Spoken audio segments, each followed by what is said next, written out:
There's a view in our religious world today that says the grace of God is only given to a limited number. That doctrine is called limited atonement. That is, that God never gave his grace to everybody.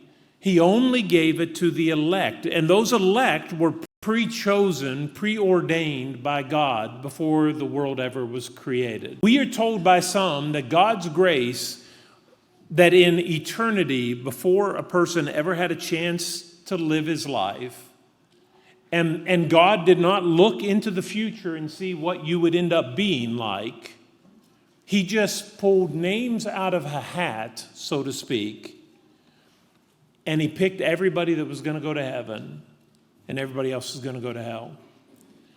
And God's grace is given to those whom he chose to go to heaven.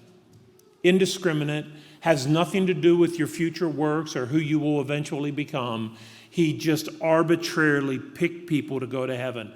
And God's grace was only given to them. Doesn't that give you a little bit of hopelessness? How do you know if you're the one that was picked? And what's the use if you were picked? You can't do anything to erase or to eradicate God's choice. And so no matter how you live your life, you're still going to go to heaven. And if you weren't picked, it doesn't matter how good you are and how much you love God, you'll never go to heaven. You're destined to hell. You can't change anything. Well, the true grace of God tells us that God's grace was given to everybody, and we all have a choice. And we're not hopeless, helpless. We're not, just subject to the whims of an arbitrary choice. We have a say in our own salvation. That's good news.